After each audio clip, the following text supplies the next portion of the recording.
the pursuit of happiness, that rare state of being that we're all striving after, but only a few fully attain.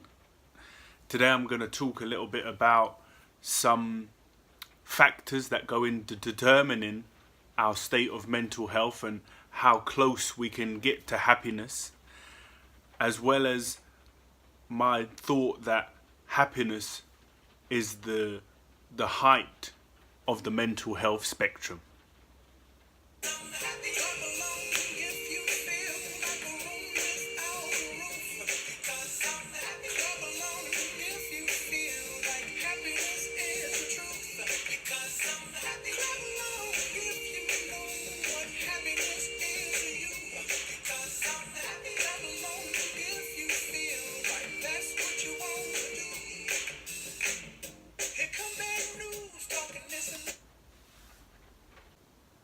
Sorry about that, just feeling the vibes of Pharrell. So, in one of my previous videos, I defined mental health as our current condition in regards our psychological and emotional well-being. So, the key term is our current state, which would mean that it's always fluctuating, as you probably experience. You know, 1 minute you're really happy, something happens, you get a little bit stressed about it, you've got something that's coming up, you're a little bit anxious about how it's going to go, and there's many things that compound these states. Obviously, if something is very stressful for a long time, then this can cause a state of depression, and if a state of depression continues for a prolonged period, then it's very difficult to break out of the cycle. And so in this video, I want to talk about some of the things that influence and impact our state of mental health, and that there's this spectrum. Might not be too comfortable to look at it as a spectrum, but like I say, our current state, meaning that it's fluctuating, so it is a spectrum in a way, and we all fluctuate. Even if you're a depressed and anxious person, that state of anxiety and depression will fluctuate. Some days you'll be deeper into it, and other days you might even move towards happiness or a happy state. And so I'm going to discuss some of the factors and things that go in to contributing to our state of mental health. The Greek philosopher Epicurus said that happiness is the sole purpose in life. Again, another famous Greek philosopher, Aristotle, said that the essence and purpose of human life is happiness, and the Buddha's whole teaching and path was to remove suffering, and he said that suffering is caused by our mind, that our life is shaped by our mind, and the suffering that we endure as human beings, Homo sapiens, is often a product of the mind. So he wanted to remove suffering, which of course, like I say, you'd remove the suffering, and it would allow you to progress up the spectrum towards happiness. So let me know what you think about this formulation of a goal that we can all aspire to. Tell me what you think about this formulation. The goal is to decrease suffering, depression and anxiety, and increase happiness and well-being.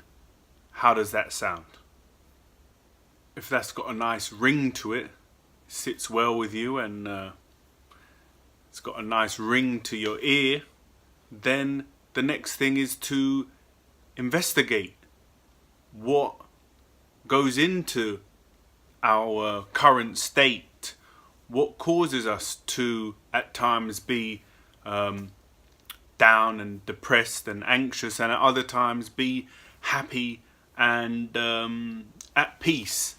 Because I mean, these are the sides of the scale, in my opinion. And like I say, in that goal that I formulated, we want to be moving towards happiness, doing things that take us closer to a state of happiness as best that we can. So what factors go into this? Obviously, there's several. We live in a complex and multifaceted world now, with so many interactions and impressions and impulses, and our attention is taken all over the place, from day to day and even moment to moment. So what are some of the main ones? Social, ethical and spiritual factors often have more impact and influence on our current state of mental health than what our material conditions do. And so what do I mean by this? It's difficult to argue that people in today's day and age, we live in a modern, affluent, technological society that's arguably a lot easier than it would have been 100 or 200 years ago. On the surface, we live an easier life than a peasant 200 years ago who didn't know where their next meal was coming from, and they didn't understand mental health or even physical health. 200 years ago, if you got a disease, you didn't know what was going on. You thought it was a curse from God. So we've come a long way, but people are still alienated, isolated, alone. You might have lots of friends on Facebook, but you might not have lots of friends that you can call and go and visit and go and see. And in a book I read, the guy was talking about, these massive apartment blocks in New York, and that there's thousands of people in the apartment, but you don't even know who your neighbor is.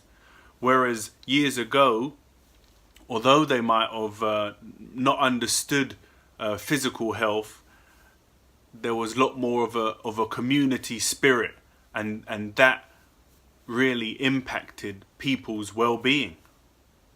Another thing that people like to discuss and talk about is that money. Can money buy happiness? Well, according to the research, it can, but only up to a certain point. Take an example: if you're living on minimum wage or benefits, and you get say 15,000 a year, and you've got 2 children, and life is very stressful. Obviously, financial issues have a big role to play in our mental health. And so if you're in that position, you're living from paycheck to paycheck, and it's very difficult to feed and clothe your children, and a holiday is just a dream, and you win 500,000 pounds on the lottery, your well-being, your subjective well-being is gonna go up. It's gonna be massive. You don't have to worry about money anymore. You can buy some clothes and go on holiday, and if you plan and prepare and invest that money, then the rest of your life can be a lot more comfortable, and your well-being will reflect that. On the other end of the scale, if you're a CEO of a big company, take the Sainsbury's CEO who was in the news recently, singing, here he is. We're in the money, the sky is sunny, let's lend it, spend it, send it rolling along. So there, he hasn't won the lottery, but he's involved in a big merger and is worth billions of pounds, and he's clearly very happy about this. But what does that mean?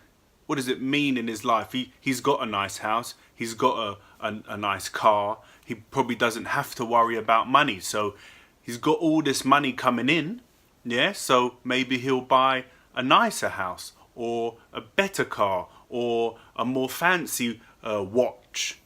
But then in a month's time, it doesn't have that same impact that it would the young family on minimum wage.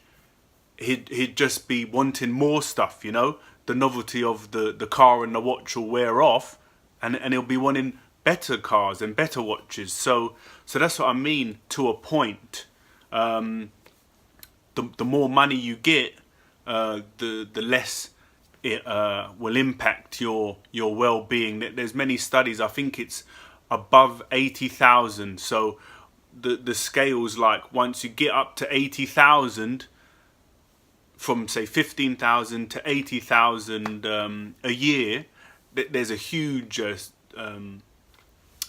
boost.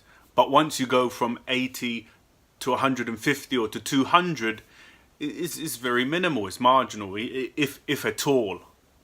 So that's money and finances, and how that impacts our mental health. And from what I just said there, it's minimal.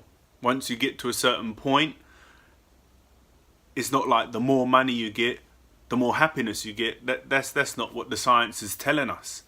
And another thing that goes into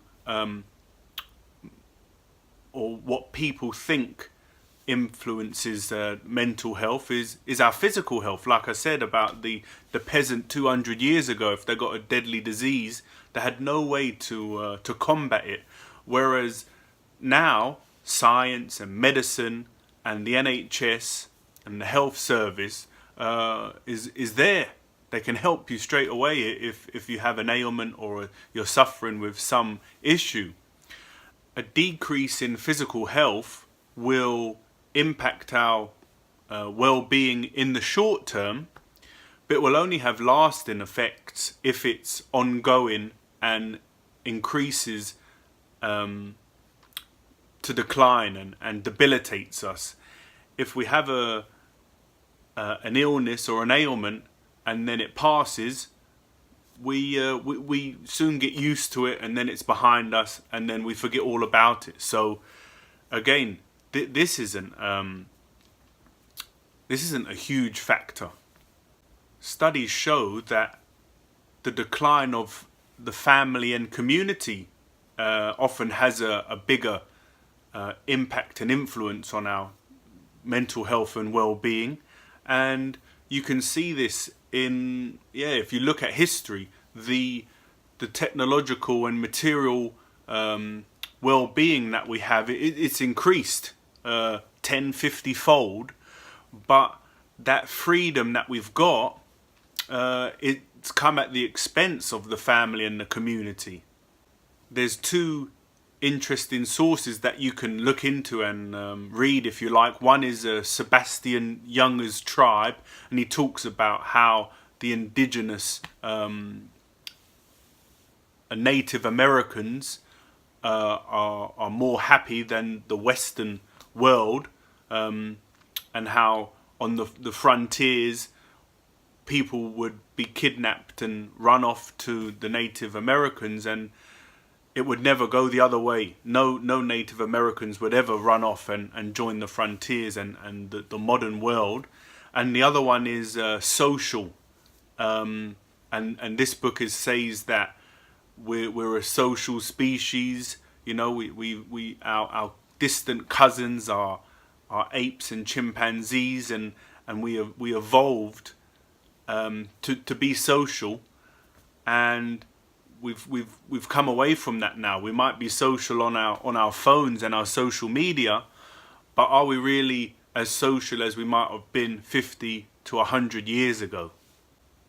The most important finding turns out that it's not our wealth, our health, our family or community network group, but rather that it comes down to our expectations, what we expect out of life, and that this is one of the main determining factors that influence our well-being.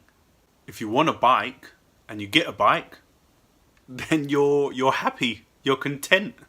Whereas if you want a Porsche but you only end up getting a Ford, then you're going to be disappointed. And this is is very clear.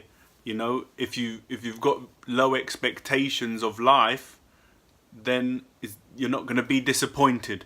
Whereas if your expectations are up here and through the roof, then it's almost like you'll never be satisfied because you're expecting too much.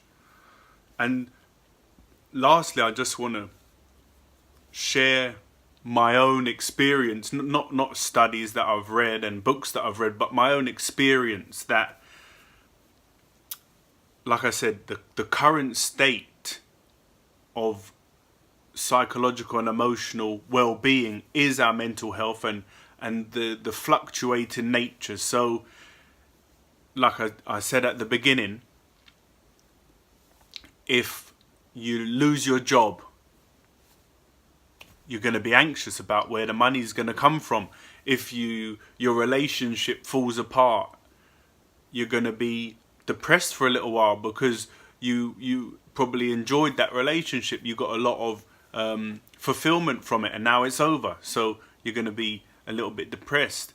If your car blows up and you've got no money to replace it, and you don't know how you're going to function, that's going to have an impact. And let's say, God forbid, that all those things happen at once. Of course you're going to be anxious and depressed and down. But it's the possibilities of overcoming these things. Of course, everyone, if you lose a loved one, you have to grieve and you have to get over that and go through the grieving process. But then you come out the other side and you have to move on. And if your relationship ends, you come out the other side, you've got to move on. You can't just spend the rest of your life being down in the dumps because someone left you.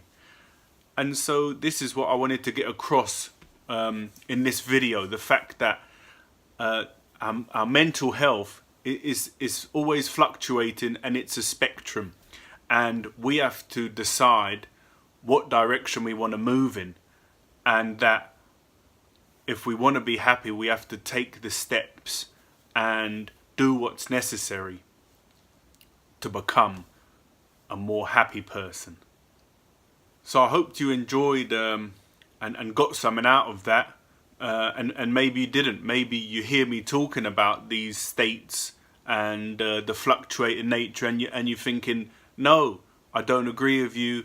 That's not what I think. That's not how it is for me. And if that's the case, then give me some criticism. Put a comment and say, nah, Lewis, you need to back some of that stuff up. It's not you can't just be saying all this stuff. Like, this is how I see it and how I understand it, and so I want to share it with you, and I hope that it benefits you and that you can move forward. But if it doesn't, then let me know, and I can go back and address some of the things that I've said and expound upon some of the statements that I've made. In doing these videos, I'm trying not to make too many blanket statements and generalizations, and try and stick to the facts that I think everyone can accept.